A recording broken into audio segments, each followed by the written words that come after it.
Okay, going to do a little box video on how I do boxes. I had one in my folder, but I don't think YouTube will clear it for copyright because you can hear Uncle Jimmy quite clearly in the background, so figured I'd do another one. Got a piece of cherry, I rounded it off, put a tenon on each end to fit this ripple jaws. Now I'm going to part it off the top from the bottom here. Yeah, that should be good enough. Probably about 650. We'll see how it cuts. Because you always do the lids first. So the lid end is already attached to the chuck.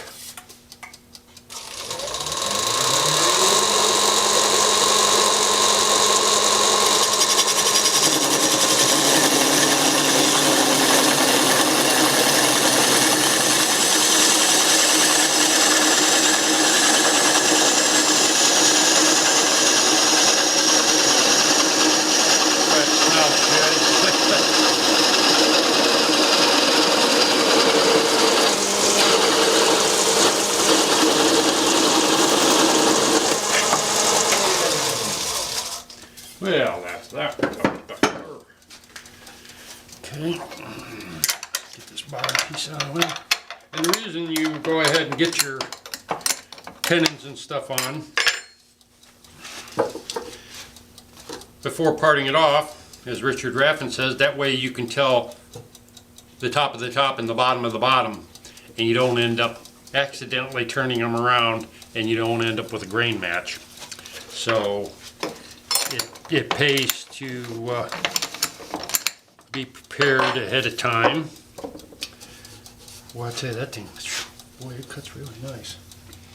Alright, now let me check my camera here. I want to make sure you can see. Oh yeah, okay. I didn't know how the lighting was. I'm over lit most of the time. Okay, now I'm just going to clean up the face.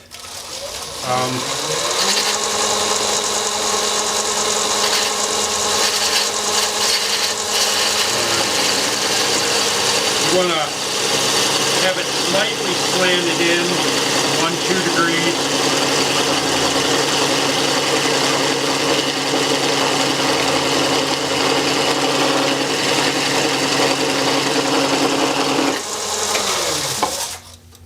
Okay, it's nice and smooth. All right.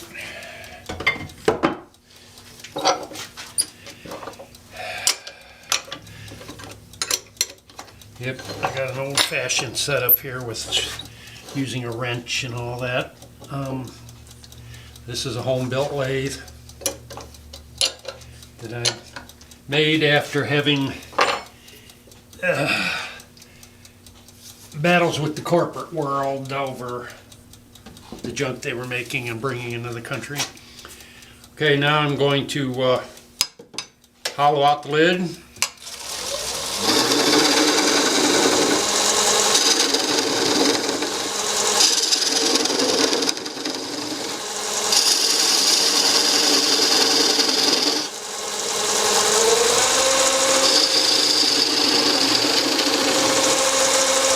Things cut better at high speed.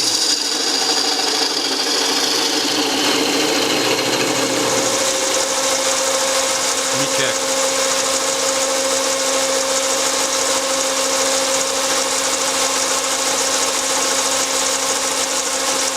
Make sure I'm not blowing the picture out here. I'm trying to get you enough light. Yeah, that's what I thought.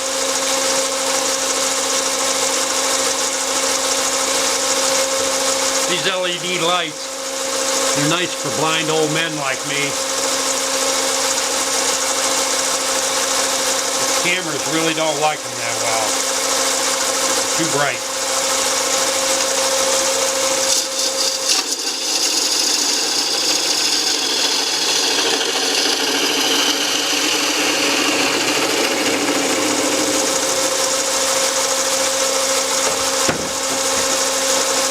with the 3/8 spindle gouge, kind of an Ellsworth grind. This is a 3-ground Hurricane 1.5 inch scraper.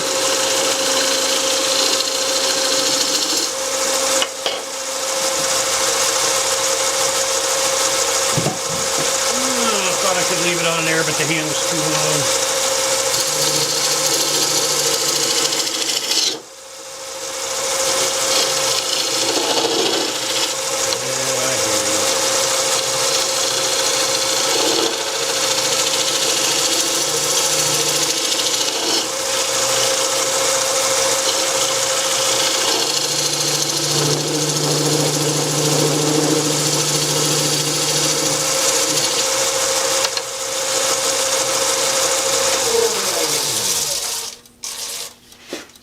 Just a little bit there. I knew I had a catch. Stupid me. I think the rest was set a little too high or too low. Now this is a Craftsman scraper.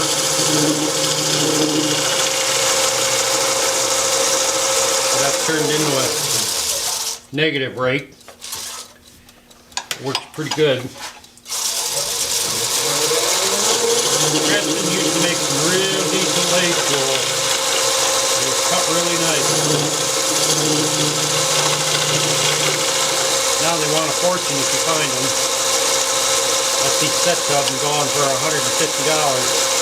That's a bit much considering they sell for about $40 in the stores. Not like they're top quality antiques or anything. Alright. Nope, I can still see it.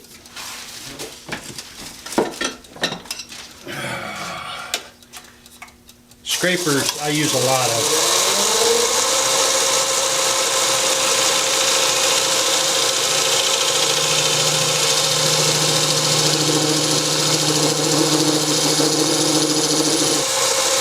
Trying to do this completely with a bolt out. You're going to have a disaster. Just a little bit here.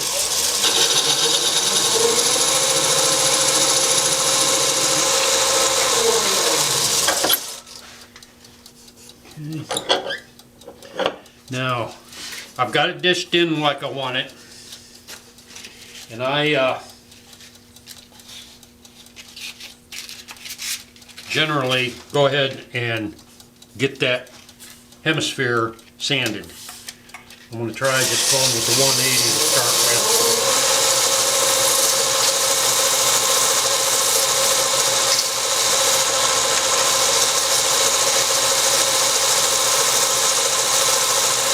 If you're wondering, no, I didn't turn it down. I'm running 850.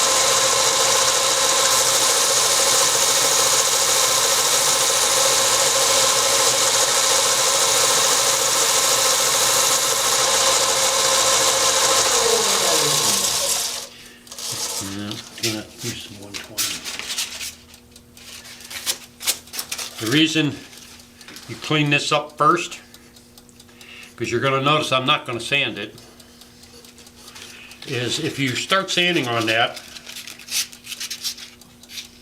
it's pretty much guaranteed it's not going to fit right. It's not going to be flat anymore. You'll have gaps to start with, which is not good. Because then you fight it the rest of the day and you still won't have a good fit. So using spindle gouge, or you can take a skew, freshly sharpened, use it as a scraper. Run 1,000, 1,200 RPM would be nice. And just take off dust until you get that surface glass smooth, and then you don't touch it again.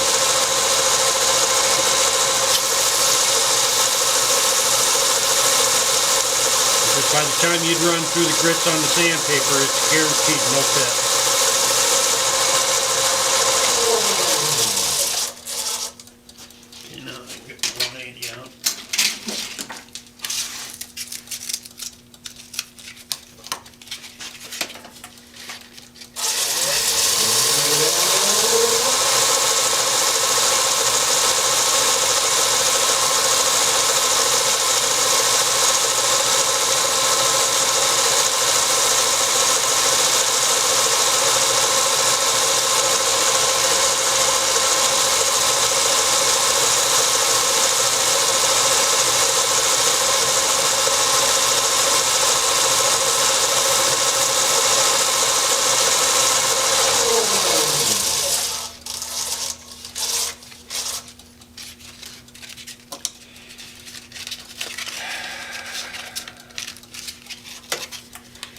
One thing, cherry, if you get a scratch in it, you need to have those work to get it out. Now sometimes I use my 2-inch pad on my drill and do these. You have to be careful you don't really knock the edge around, because it's easy to slip over.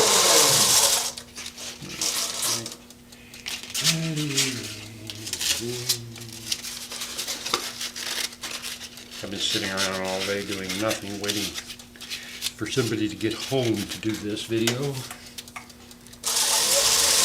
this is 220. Now usually I'm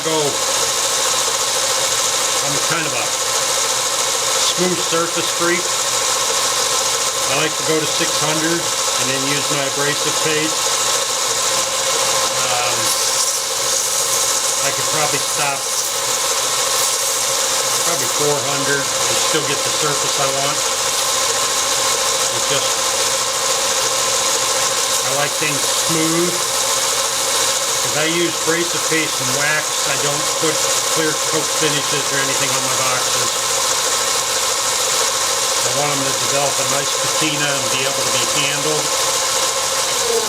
And the oils from your hands are a fantastic part of producing the patina. The use, same way with a bowl, a cup, boxes in the same way. The constant handling, finger oils, sunlight, it really brings out a nice patina, especially on cherries. It really gets that beautiful cherry look to it as it darkens up. And then you polish them, which, well, most people probably will. You know, your favorite wax or whatever, Pledge. I don't particularly like Pledge. But,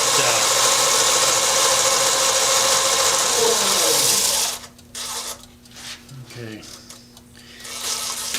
I can probably stop right there on that. Now to put the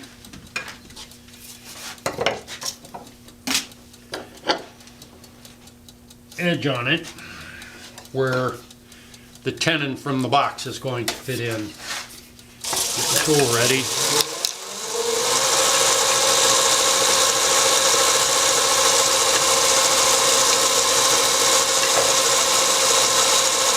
Always want it just a little bit above center when you're cutting.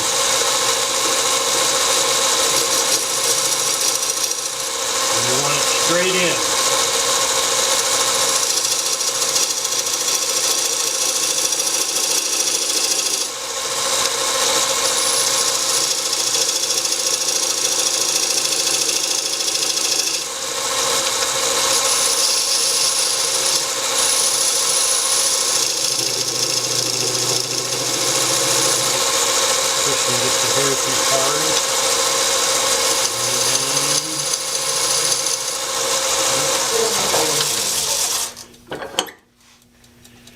These are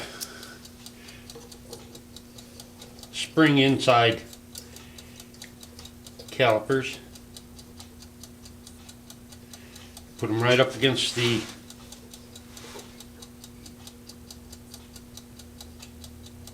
top edge. It's pretty tight. Just a little bit more toward the bottom. Just a hair.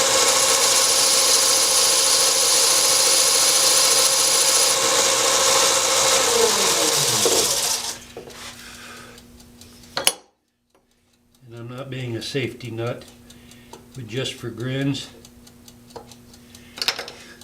I'll let you know, don't ever stick your calipers in there when it's running.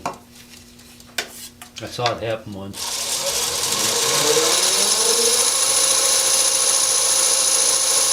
Next, he ended up with a couple of stitches.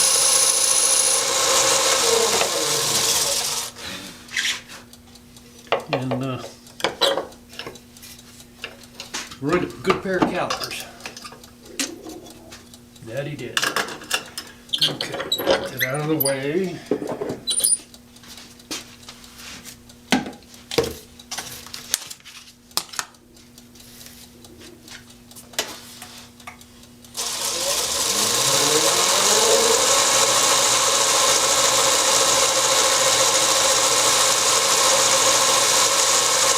Now my abrasive paste is mineral oil and beeswax. And I have added Tripoli powder.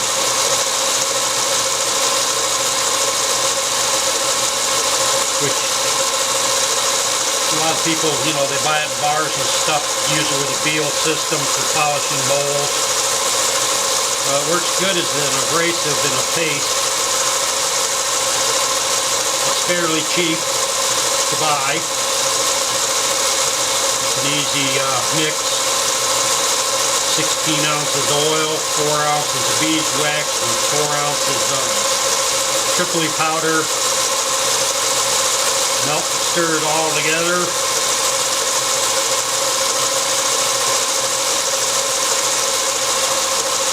And let it cool, preferably in individual containers, so that you aren't dealing with this huge piece of filet, you know, big container. I use 4-ounce containers as a rule. I've got a big one right now from Overflow that I collect.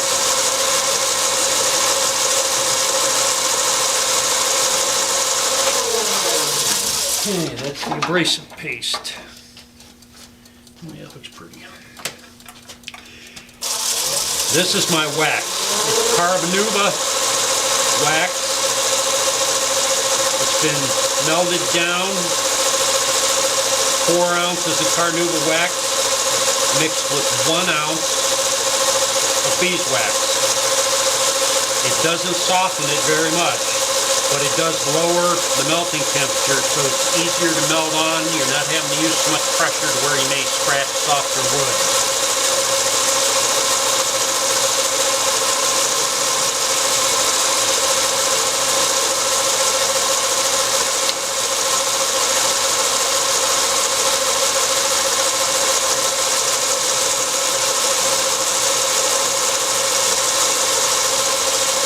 And no, I don't use paper towels. Not for this.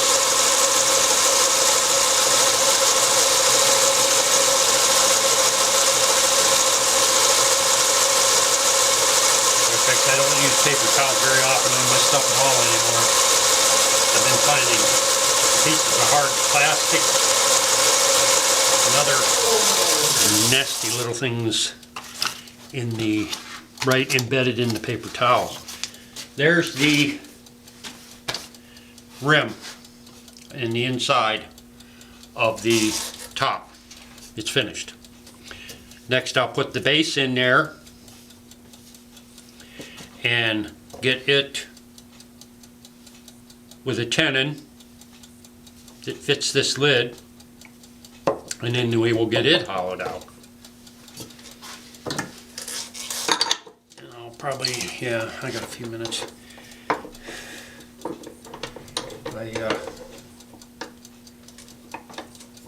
I have a camera that automatically shuts off in 25 minutes, so what I have to do is stop and restart again, and I blend the two tapes together. Oh, chop, good, chop. Okay, now all we want to do is true up the face of this. Same way with a, I really need to have that little back a little bit. I use a spindle gouge. Unless I have, you know, if I've run into some bad tear out, I may have to get out my skew, clean it up. In this case, we're just going straight across, clean it up. The angle will come naturally when we fit the lid.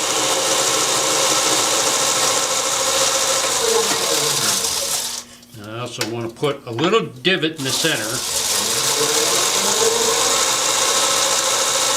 That's going to be for the drill bit that I do a depth hole with. It also at the same time takes the center out, which makes it much easier to hollow.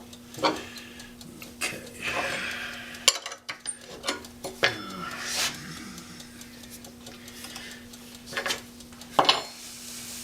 I'm going to go ahead and stop and start so I'm not in the middle of this when this thing goes ding, ding, ding. So I will return here very quickly. Huh. The miracle of video. Okay, I have returned. Ho ho.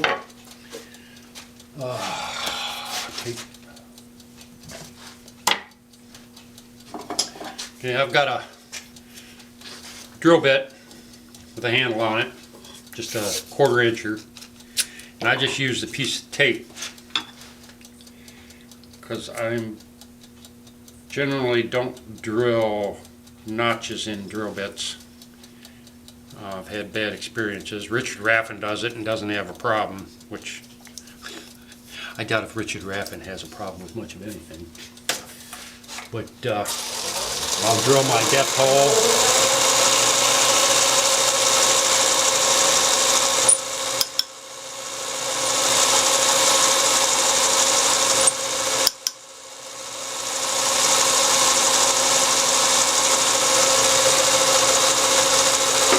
That way I know when I'm at the bottom.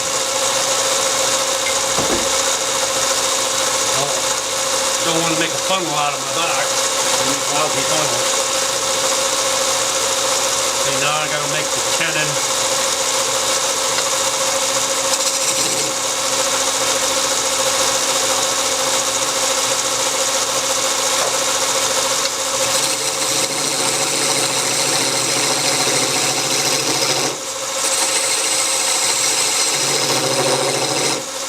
All you're wanting to do, you have a slight angle that you're cutting. You're just going to get to where this fits over the tenon. It doesn't seat all the way. You just want to get close.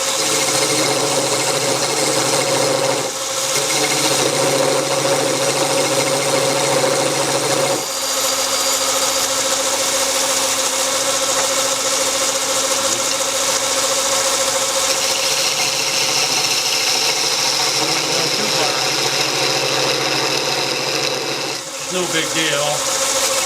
Might throw off my alignment a tad.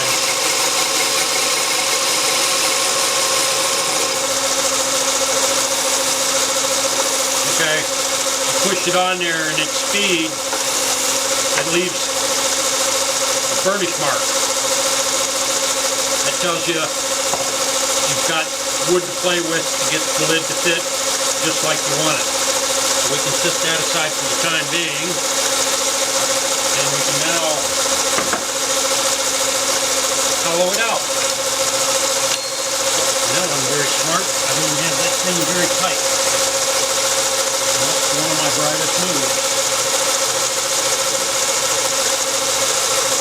Does that surprise anybody?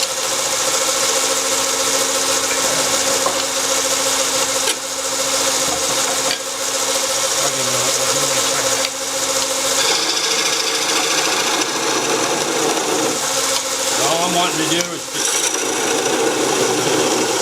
remove the top one.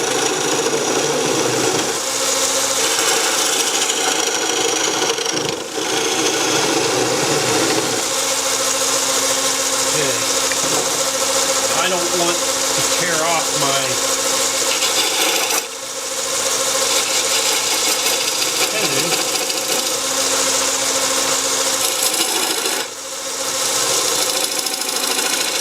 Really don't have it where it should, but that'll mark it. That way I don't get a run back and destroy my rim.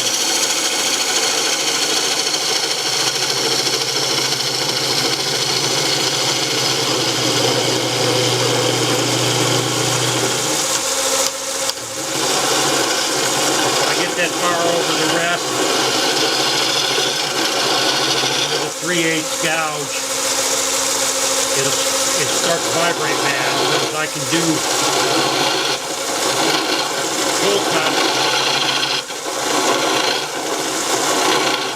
to look pretty. It don't have to be accurate.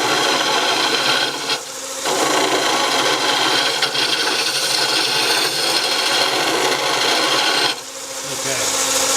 That got the majority of the garbage out of there.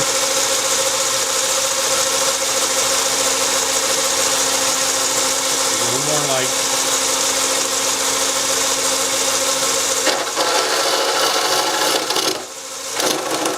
Just 3/4 inch, square inch scraper. Hope you can see it. It's not perfectly square. Starts out flat and then just gradually dumps off about an 89, 88 degree angle. That's for smoothing off the bottom once I get there.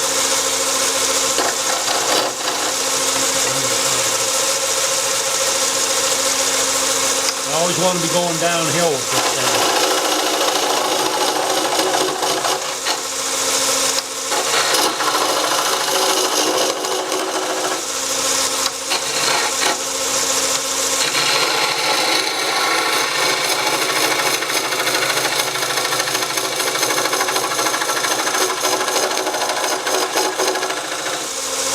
Somebody's going to say, well, you're a long ways past the rest.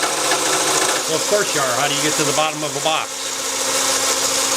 The Forstner bit's going to leave a nasty divot in the bottom that is extremely hard to remove even with a scraper. Scraper cuts cleaner than a Forstner bit anyway.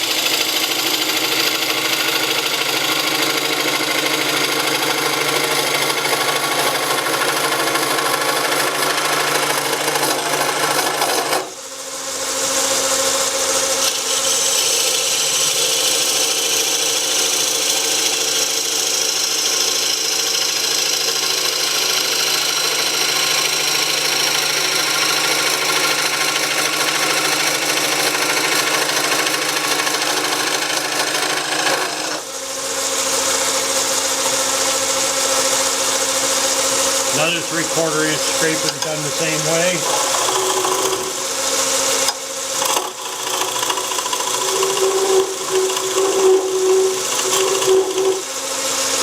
Okay, I'm going to have to bring some more light around. I'm having trouble seeing, so matter of fact, I have a metal strip attached to the lathe that I can put a light on. Just so I can see the bottom.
bit more. I don't think it's not enough.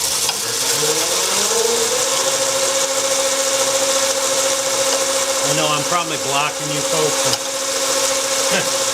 Sorry about that. I'm trying to get down on the bottom to smooth this. It's very hard to sand the bottom of the box.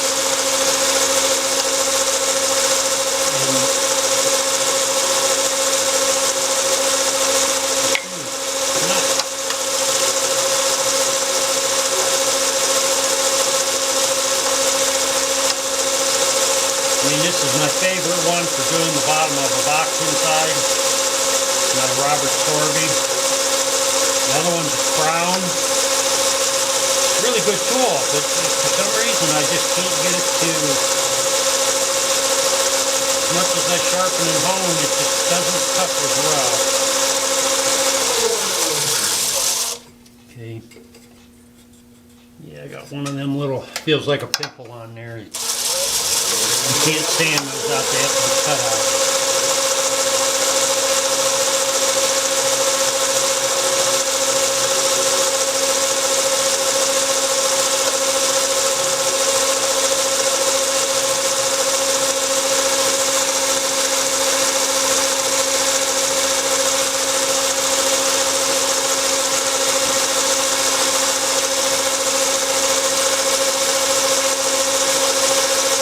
A 1-inch skew.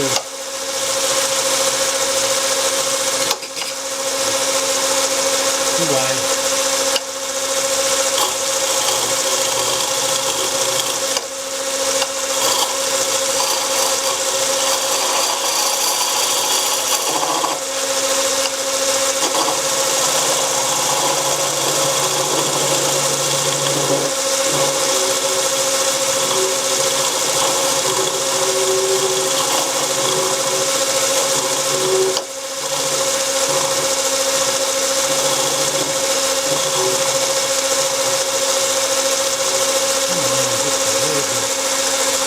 Yes, I'm sticking my fingers inside.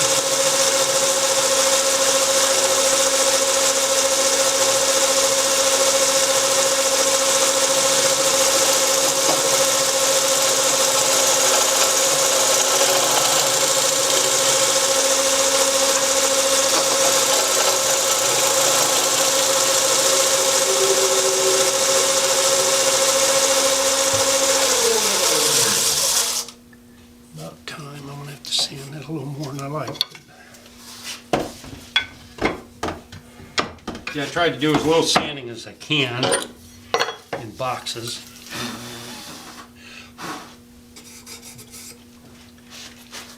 Because they are difficult to get your finger down in there and comfortably.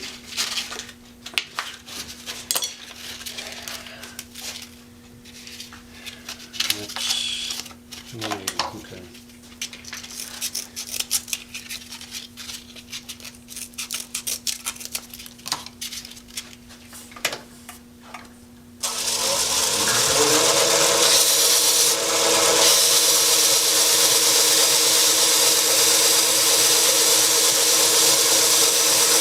Normally I have another overhead LED strip, 5,000 lumens directly over top of the lathe, but if I turn that on, you won't be able to see anything. It just blanks everything out.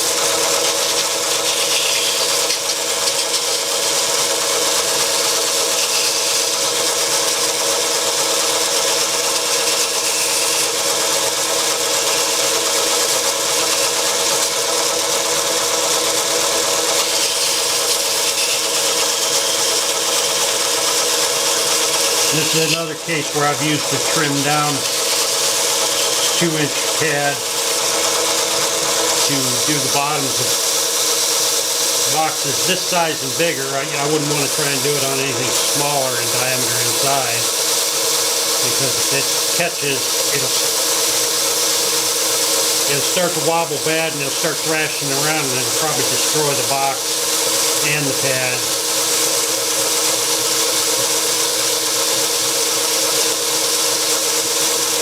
Probably make you feel like you're in need of some liquid refreshment.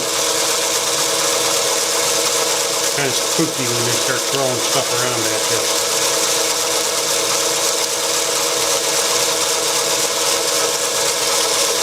Now I support my hand. Helps steady what I'm doing. It also relieves the pressure on my shoulder and my back.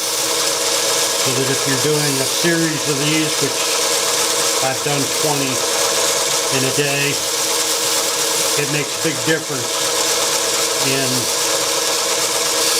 how you're going to feel when you're all done. doing this kind of sanding can put a lot of pressure on your lower back and your shoulders to where you can be feeling rather uncomfortable by the end of the day. I have to watch my time. I didn't set the clock.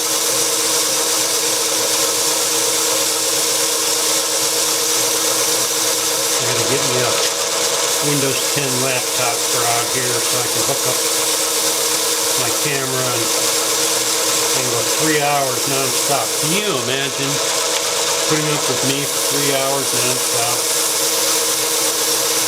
I would have to open a bar in all your neighborhood. You'd all need a stiff drink. Okay, you can do this edge here for sandpaper. Just make it nice and clean. I usually, if it's real bad, I use a skew. This one wasn't bad.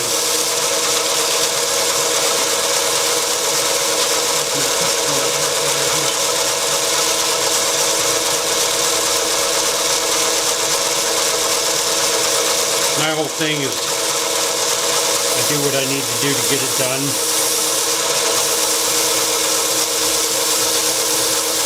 I realize I can't put this on the groups. After seeing the list of safety rules some of the groups have made up, I wouldn't qualify. They'd be deleting my video anyhow. So I started my YouTube. That way it's my channel, my way, and I trust the people who watch my videos. If they have a question, they'll ask me or somebody now to go about wood turning, like me sticking my fingers in here to feel how things are. Okay? You really shouldn't do that. But starting and stopping the lathe 10 times in just a few minutes, check how it feels. If you want to do a series of boxes, it really breaks your momentum to keep the workflow going. It's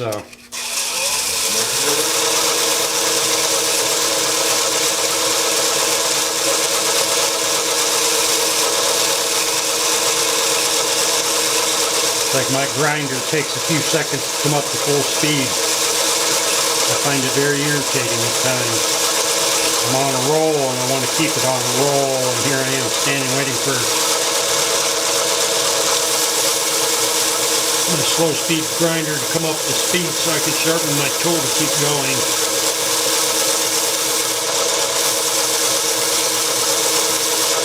Because that's one thing with boxes is the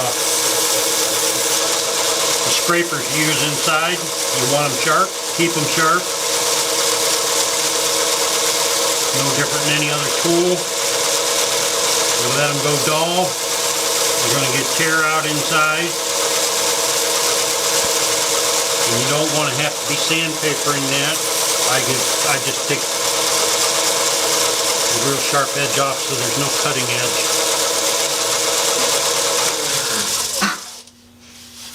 Alright. Check my time. Check my time. Oh, I got 6 minutes. We'll call it 5. I can get the inside of this done, then I'll have to pull my start-stop routine. Otherwise, the camera shuts off automatically and I don't know it.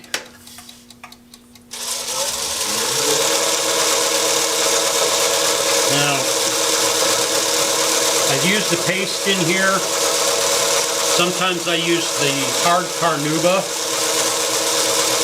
on the inside, and other times, especially when there's the smaller ones like this, they can be a real devil of a time getting the carnauba all out in the corners. I have a Howard's wax called Orange Wax. Works really, really nice. Leaves a nice satin finish. And if you use it on the inside, especially if you do the inside of the lid and the bottom of the box with orange wax, the person you give it to is going to have a nice surprise, because they're going to open it up and it smells like an orange. And it really does smell like an orange. So yeah, it can be rather cool using that kind of stuff if it's for a gift. Surprise the people. I haven't met too many people that don't like the smell of an orange. Now this is where you can get in trouble using a rag. You don't want to wrap it around your finger.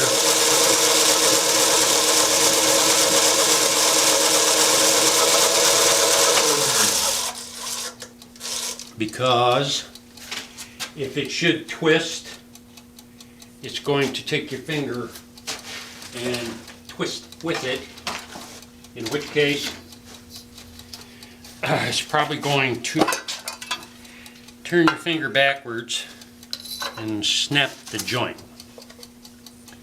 Not good.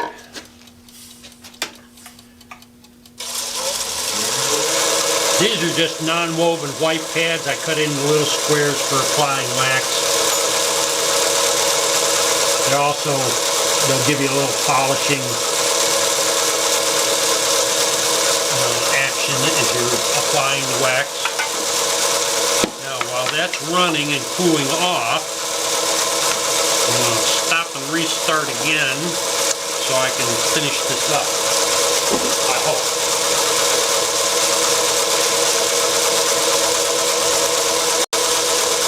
Well, I hadn't noticed that wire, stupid me, that was hanging down.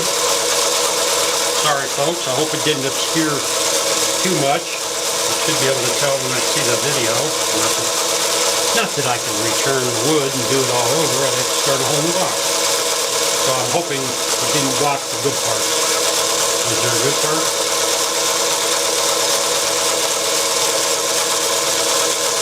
Yeah,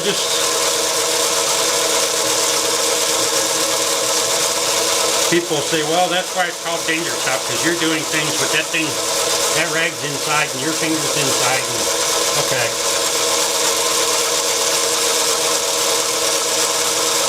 No different if you use a paper towel doing this.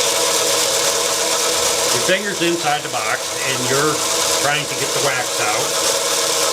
And the secret is don't let it wrap around your finger. It's not wrapped around mine. Because that way if the rag catches, you jerk your finger backwards and the rag just sits there and flaps at you like you're an idiot. So, no big deal. Nothing's hurt. Nobody's going to have their finger tore off. Okay, now, we got to fit the lid. And we want it to fit tight. We don't want a slick fit or anything right now. You want it to fit tight because you're going to I'm going to try and finish the top of this box. So I want it, I can just sneak up where it takes good pressure to put that on. And I'll use my skew and some speed.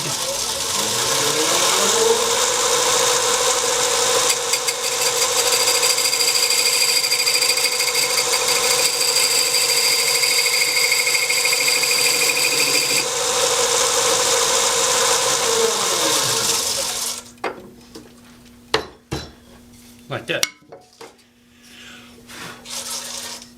Now, for the sake of the box, I'm going to bring the tailstock up to make sure it doesn't pop off, because I don't want to ruin my box. So I will get my tailstock back out.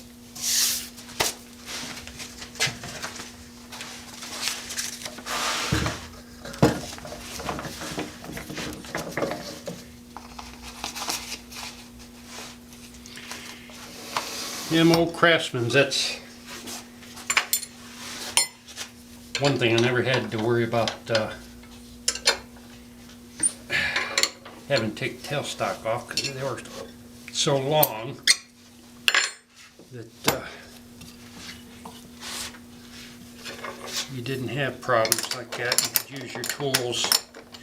Well, most of my tools I could use without tailstock being in the way. These shorter lays, which are nice because you're not. Okay, I'll take it up here fairly tight. Now I've got the grain lined up at the moment.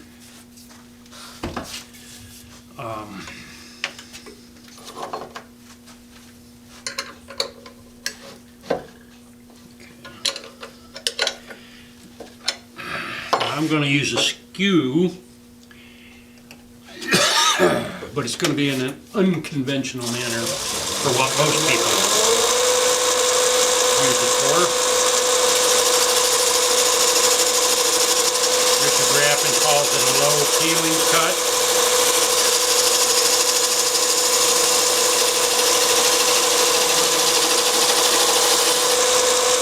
It's very easy to control. You're not going straight in, and you're not trying to ride the top. You're about halfway in between that, maybe a little less, and you're just skimming the wood while holding the skew against the tool rest.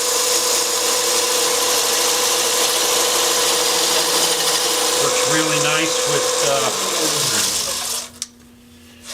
figured wood that gives you a problem. Comes out nice and smooth, no chip out or anything. Okay, we've got that part of it done. Now, one of my things is, I'm not going to count on that tight fit, because if I get a little bit of a catch,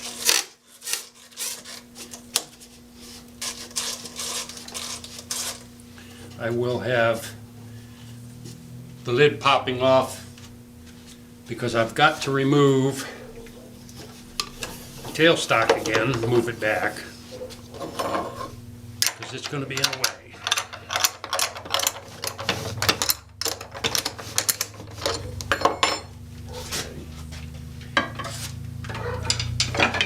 Quarter-inch gouge, give me a little room.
One thing when I'm doing these videos, I feel pressed for time. I tend to want to push too hard.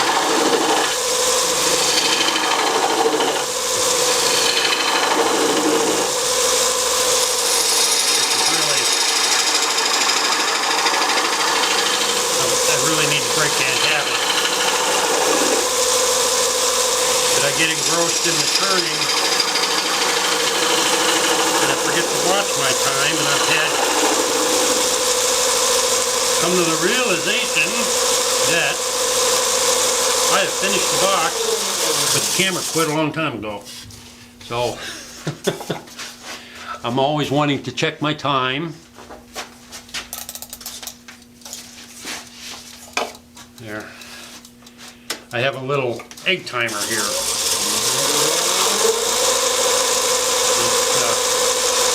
It keeps me company when I'm doing videos. Normally,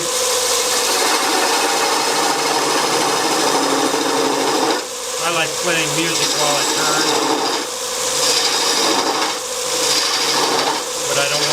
violation of copyright. All this will be for nothing.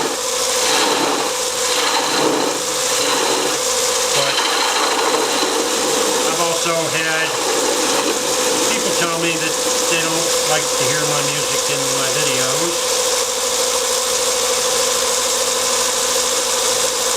So, you know, can't make everybody happy. Take a wrap off. See exactly where I'm at.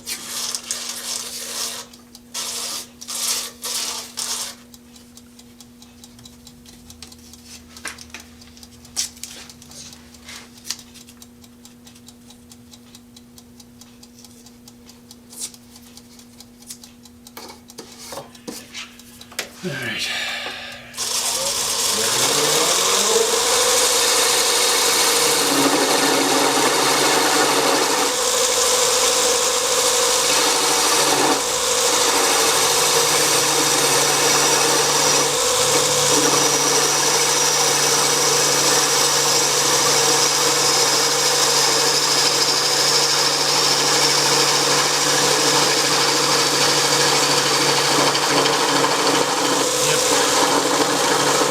This is where I can hear it. I need to use less pressure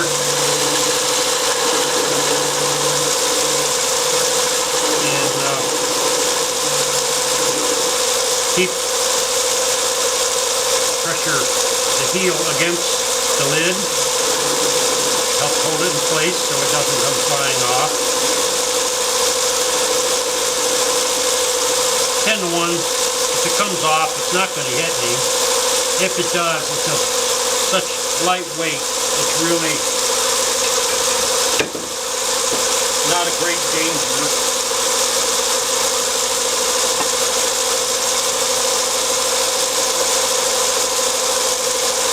I'm not saying it's harmless. I'm just saying the odds are you might get a scare.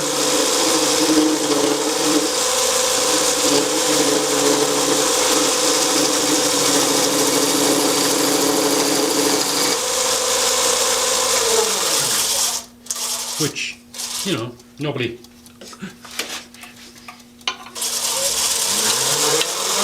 likes having to run to the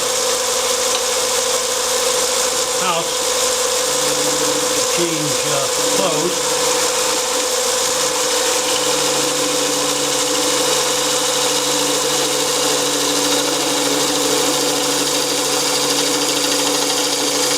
Notice even as negative rake, I'm not using these flat on the rest. I'm still having a problem, so I will use my next weapon of choice. Negative rake is not a cure-all. Yeah, I'm still going to have to bounce.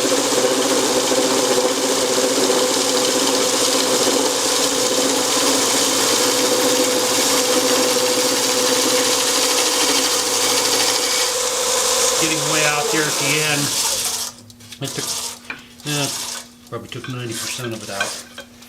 Okay, move these to this side. And in my little box. I don't even remember where I got this. It's a piece of rubber tube. It was some kind of washer. And, yeah, get it down here, I guess where you can see it. Anyhow, it comes in real handy for these little pointy ones. You can take and ram it on there. Okay, Dave. Get the wrench turned in the right direction. And you can put pressure on the lid. I got that right. Now, spindle time. Now a little lower. Now this is just a little touchy near the rim because I don't want to chip it out if I can help it. And I tend to have an issue.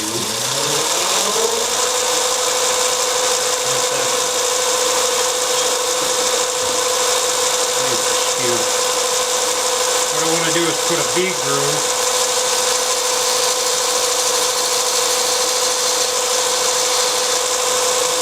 Right there for the join area of the lid. So I know exactly where I'm cutting when I go in.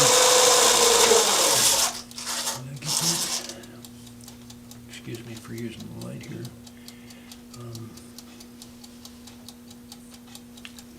A little off.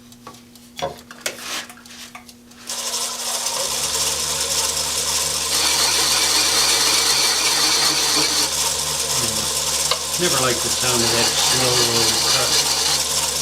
It sounds like it's going to drag the wood right out.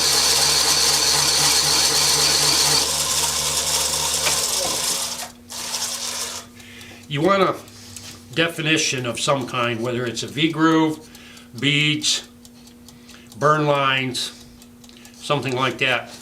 Because even the end grain, it's going to move a little bit. You're going to end up with little gaps for where the lid touches the box. So that disguises that. And makes for a, nice looking box. It looks well made with no gaps. Yeah, you can never make them perfect. Well, I'm sure somebody can. But you want them to look their best. Okay, now, I need speed.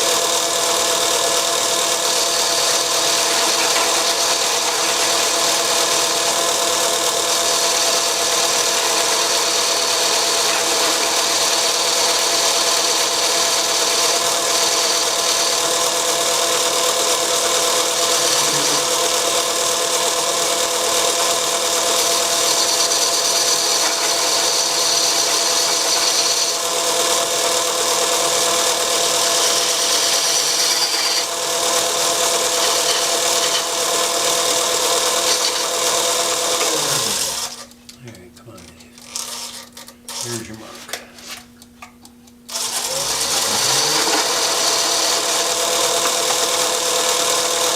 Another thing, it acts like a nice little shock absorber.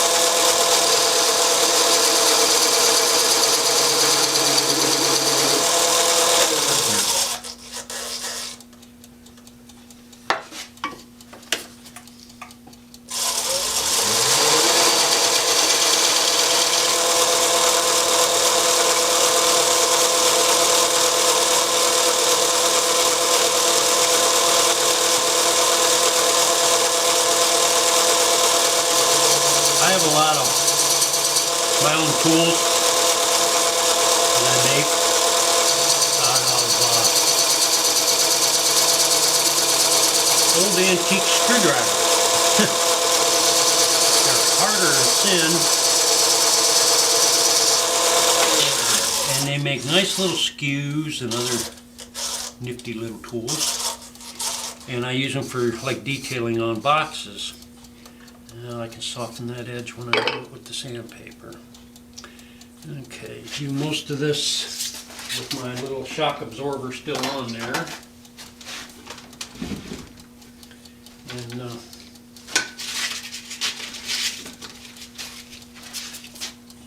yeah, I'm going to do that in reverse.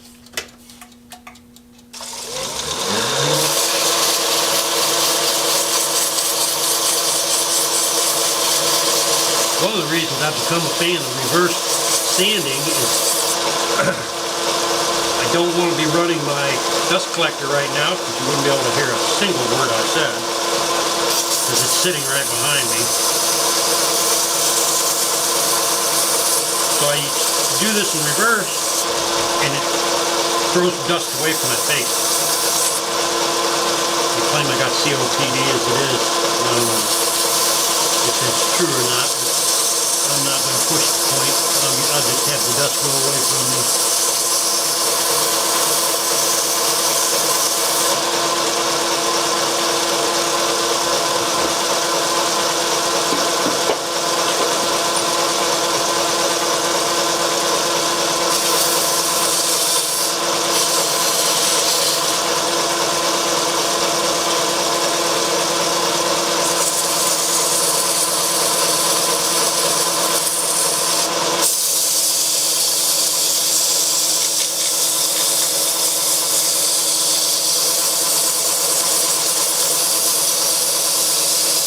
You don't want to leave any sharp edges that might,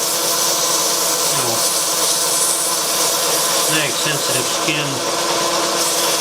If wood can't cut, I get cauterized cuts quite often when I'm doing bowls because I get engrossed and I forget to turn the sharp edge off, and I accidentally run my finger up against it on the back of my hand.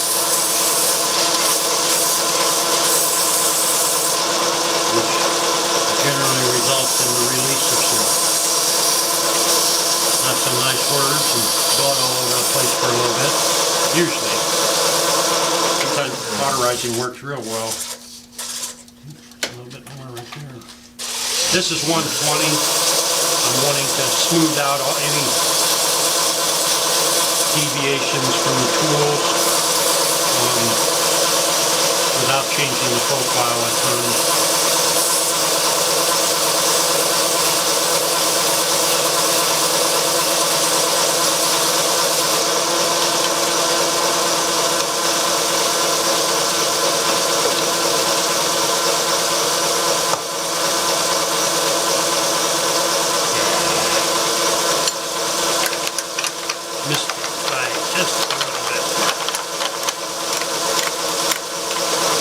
Couple minutes before I gotta pull my stupid routine again. The only thing that black thing does leave a little like skid mark tires leave,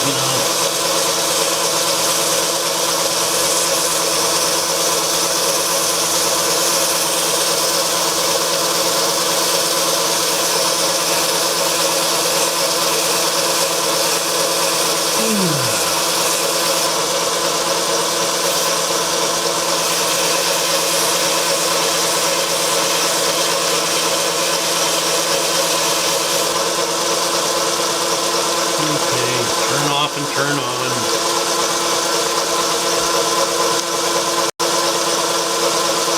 There we go. I'm starting to get better at this. That's scary. Okay, now at the moment it appears as if the lid's going to cooperate. It hasn't tried to jump off on me just yet. Using 180. I especially want to get the very top of the lid done, so if I have to go back to a assistant to hold it there on the tailstock, it will already be done.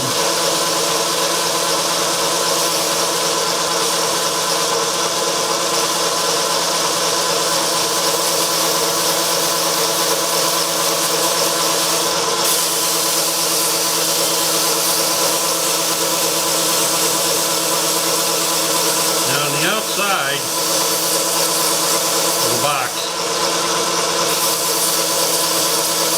I'm still going to do my thing and go to 600.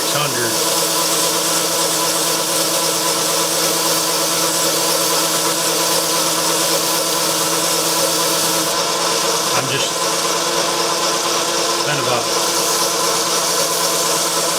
fanatic about the finish being what I want it to be. Yeah, I can see the lid wanting to come forward a little bit.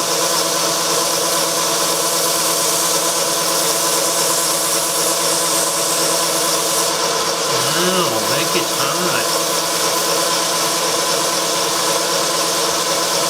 I'm running about 530.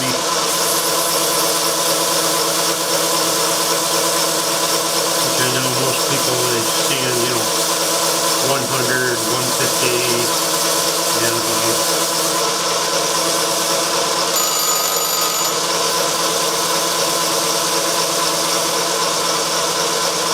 as I am, ain't got that kind of time. Some of you already know I've had several heart attacks in a short space of time. I feel pretty good right now. Got off the stupid meds they had me on. They were making me feel like I was 200 years old and ready to heal. Turns out it was blood pressure medicines. They weren't suiting me very well. So I ditched the blood pressure medicines. I feel better. My blood pressure's fine. So now I can get back out here and I can turn all day like I used to. And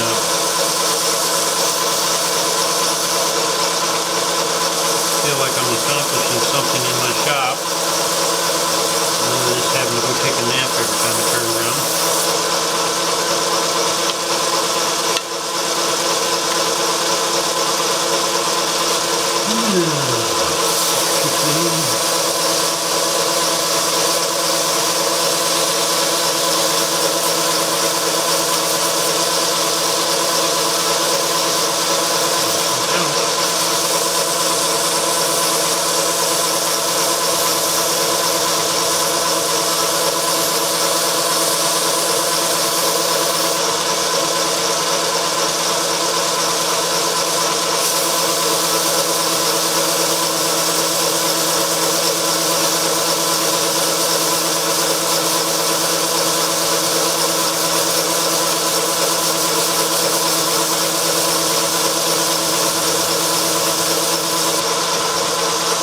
And I learned most of what I know about doing these kind of boxes this way through Richard Raffin. I have all his books, DVDs. I've watched his YouTubes. I've pestered the man with questions.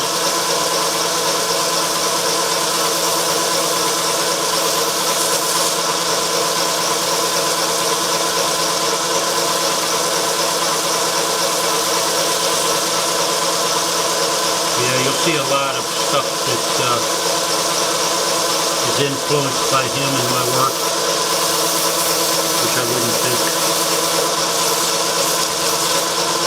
would be all that bad. He's one hell of a turner, and excellent teacher. Excellent. I can read his books and it's like he's talking to me right there on the spot. I watch his videos. I mean, I usually don't have any questions. He explains everything very, very well. So I recommend him to most people. I'll never be in his caliber of turning, but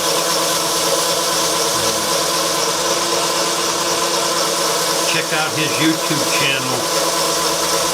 He has a number of videos and he covers many things that new turners have probably asked about. If not, they should have asked about. Covering tools and how to use them, catches on the skew, how to sharpen your tools, and it's all done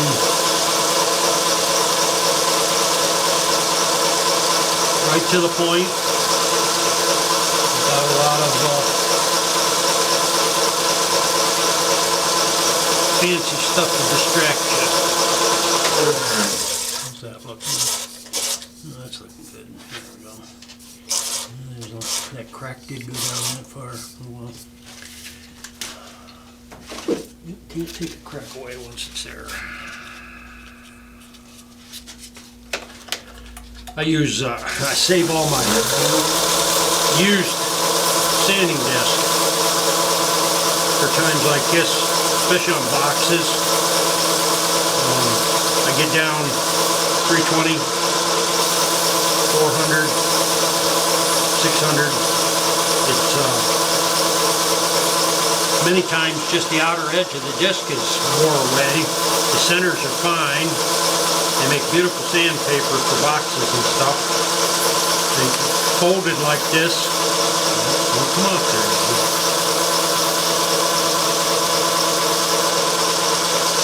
They can get down in small spaces.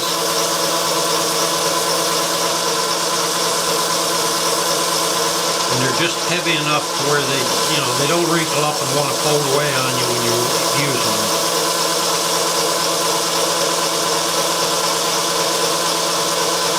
I've had some of that lightweight Ace type paper. Sometimes they use tissue paper. Just no body to the sandpaper whatsoever.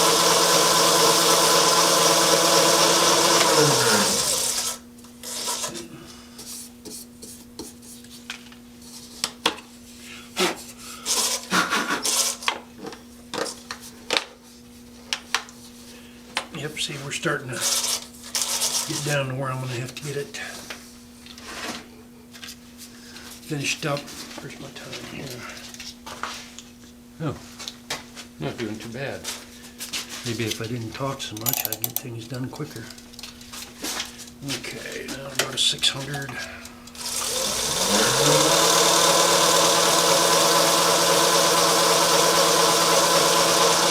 Now in this box, I'm going to make it, because of the point at the top of the turbine,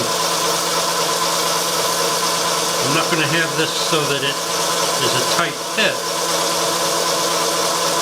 If by chance this is given to a child or to a lady with fragile skin, they could get hurt trying to push one on. It has the sharp top, so I will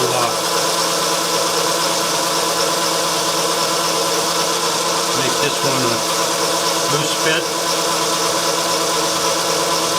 Be nice to put a little ring, or she can hand it to her husband and say, hey, have this filled. In which case, anything like the shows I used to do years ago, I have an angry husband telling me to quit telling his wife things like get it filled.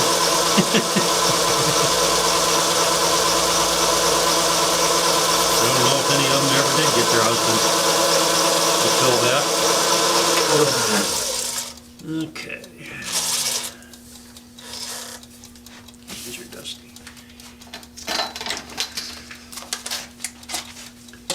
Yes, I'm notorious for not putting tools back. Which, I don't know, when I'm turning, a lot of my tools stay right there next to my hands. That way when I need one, I'm not looking through shavings and fussing with it.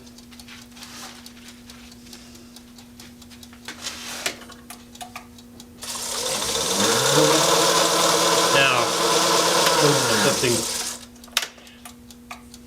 I turn them around to go in forward when I'm doing this, because I have my pad on the bottom. If any of this goop comes flying off there, it heads for the shavings and not my face, because I keep my hand over top.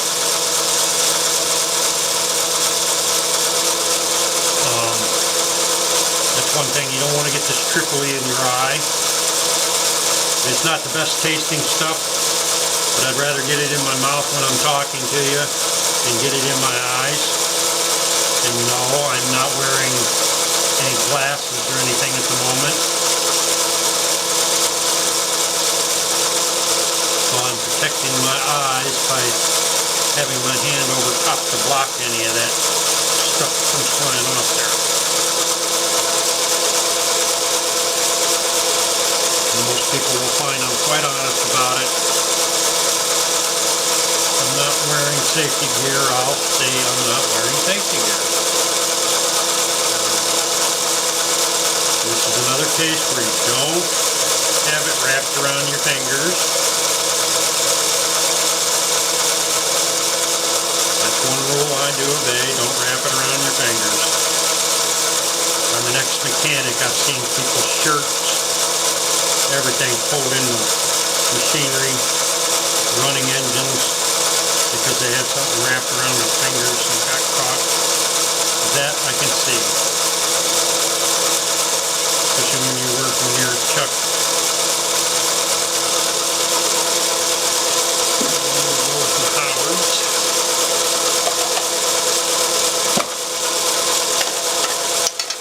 See what's nice is a lot of these waxes, the Howard goes on, it's almost like it's a liquid. It's a very, very soft wax. Probably due to the citrus oil.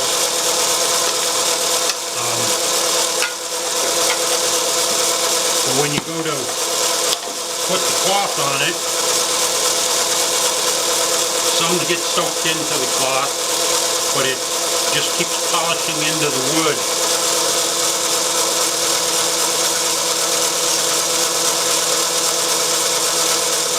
It almost acts like an oil finish by getting into the pores of the wood.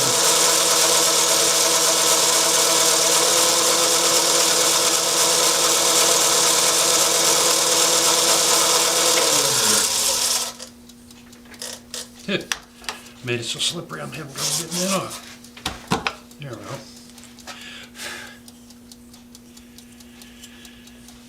go. Okay. Lid's done inside and out now. Now comes the time when you do the final fine fitting of the lid. In this case I'm going to make it a slip fit using my skew.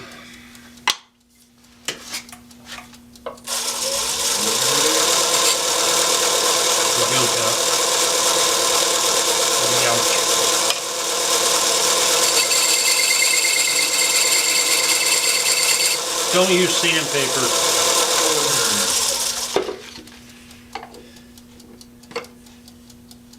The result of using even 320 or 400 sandpaper at this RPM,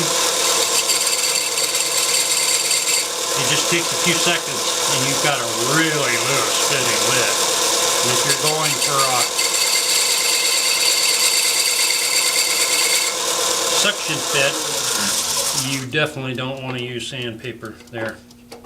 Okay, that way it can be lifted on and off with no danger to the person's hand from the spire on the top. Never finally remembered that fancy word.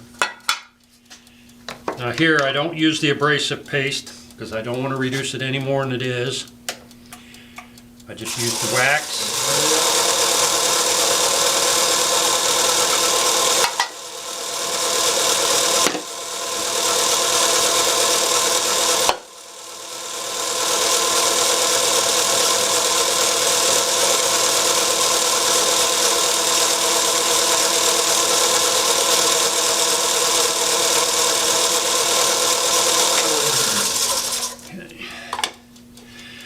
Now, if I hustle this off, see what I fit. Of course not. So I'm going to have to make a jam chuck. How disgusting. Okay, let's see if this fits.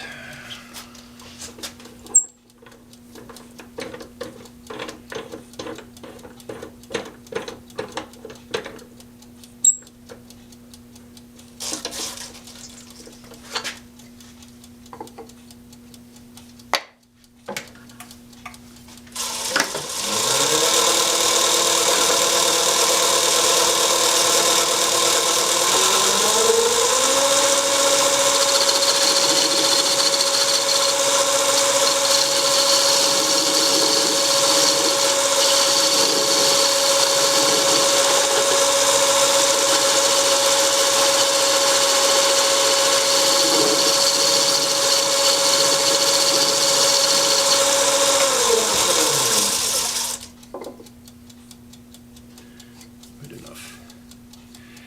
Maybe a little. And just a little tighter.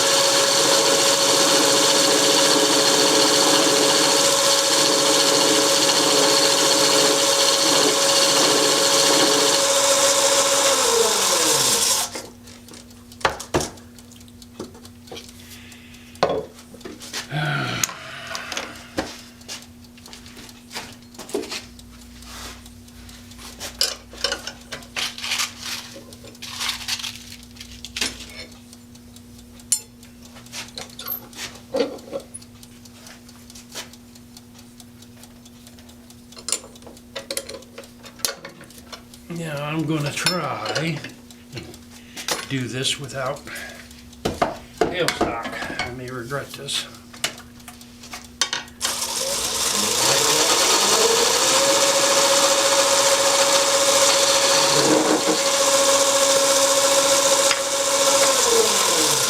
I thought it would.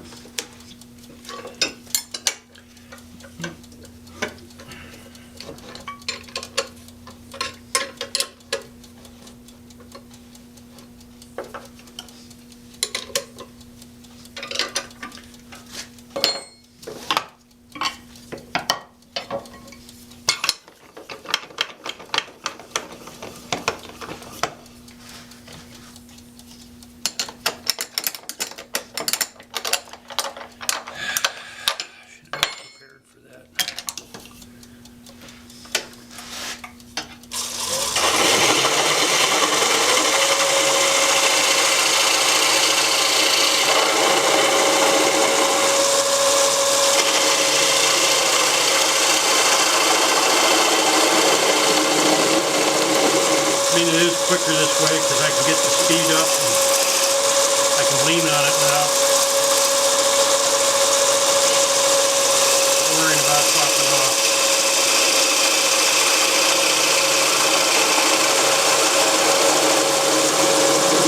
Could have done that from the get-go.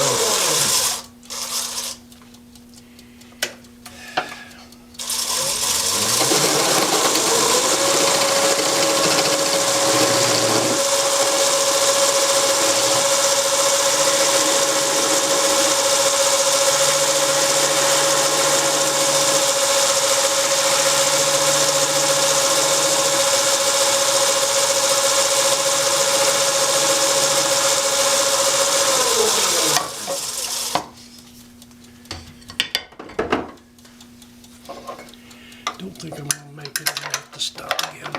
Damn it. And I know I've said a few less than polite words. I'm sorry. I'm actually out of practice doing these boogers.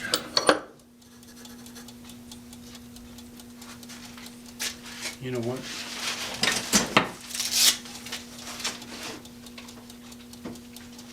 Cheese real quick here.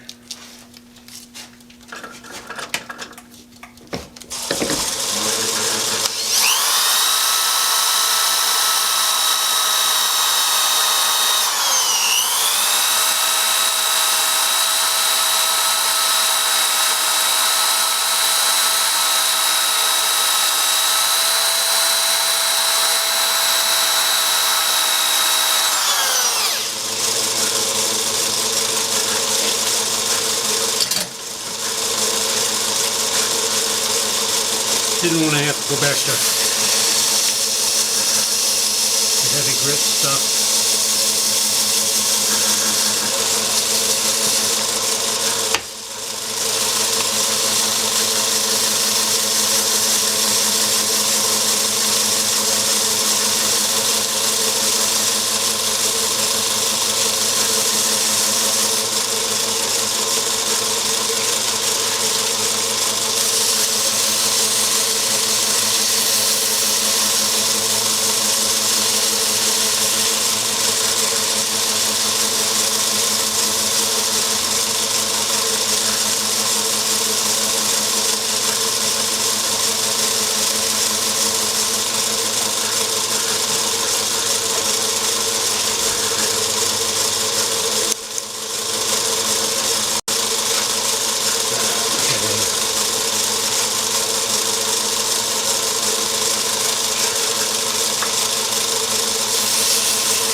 do the bottoms, you want them slightly concave so the box only sits on this outer rim.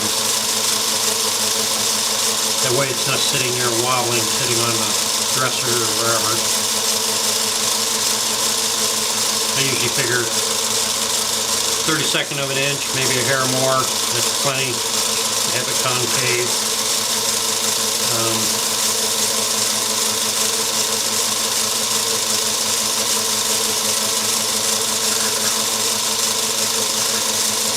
And something that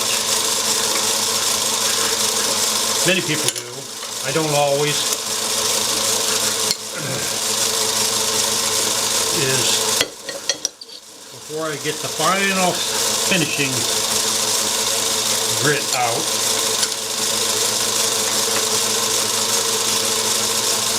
this way if there's any fuzzy edges you can get rid of them.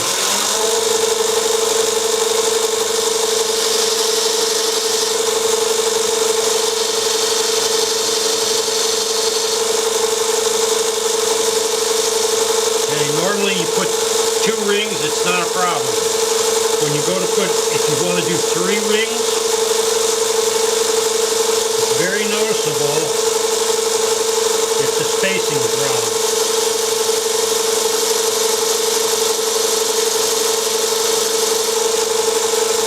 I think I got it pretty close. That's why most of the time you only see 2 circles instead of 3, because the spacing doesn't matter on 2, but it's very important on 3.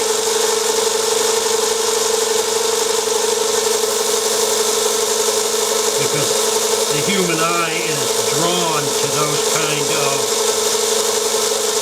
inconsistencies that trigger something in the brain where people will immediately notice, oh geez, the spacing's off. But it's just a nice little touch on the bottom to show that it is turned. And it's like the bottom of a drawer to a carpenter should be finished just as well as the inside.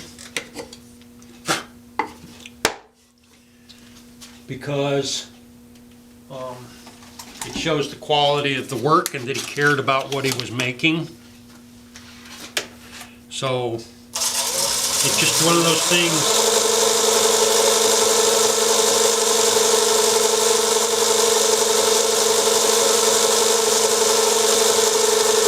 To a person that receives it, even if they don't know anything about wood turning, they're looking at it and they're going, wow, you know, the bottom's nice. Got a little decoration on the bottom.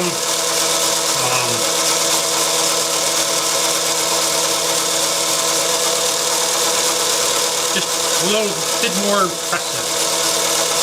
Now, I'm not going to wax the bottom of this yet, because to sign it, you don't want it waxed, because you'll play the dickens getting ink to stick to wax. I've made that mistake. Okay. Find my green line right there. Okay. I'm going to use the light. Okay, there's the finished box. I've got the quarter sawn marks. I think is that the right ones?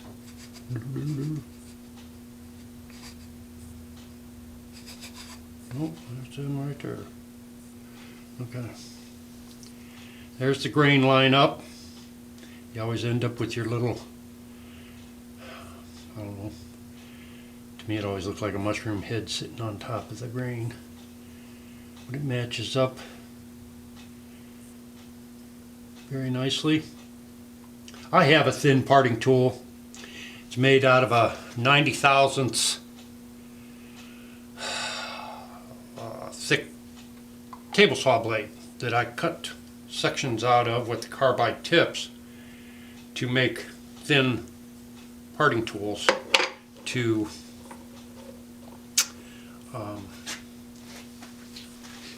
do boxes with. Well, I found out that wasn't the greatest idea in the world. there's just not enough clearance on those blades, and you get a chip jams, and it sucks the tool and your fingers forward into the wood, and if there's a gap between the rest and the wood, I've had my little finger pinched. So I go with my larger one it's a simple wood turning carbide cutter. It's 5/32 of an inch. But I don't lose so much that I can't line the grain up decently. But that's how I do a box, Richard Raffin style, other than the fact that I left this one loose so nobody would get hurt. Because you go to push down, it's going to hurt. So that's it. Nice little cherry box. I don't know. Put coins in it, rings in it, whatever else people want to keep in them. No, I'll have to remember to sign that. I've only got about 600 pieces that I haven't got signed. But that's how I do my box. Anybody has any questions, you can hit me in the comments, or I'm easy to find on Facebook on the wood turning groups. I'm an admin of Wood Designs and Post Your Videos and Woodworking group, and I'm a moderator on the Wood Turning Newbies group. So yes, that's it. Hope I didn't come across too bad. This was a little more work camera wise than what I usually have to do. Usually it doesn't take me this long for my videos. I thank you for watching. Comments are welcome, good or bad. I'm a big boy. Have a good evening. Good turning.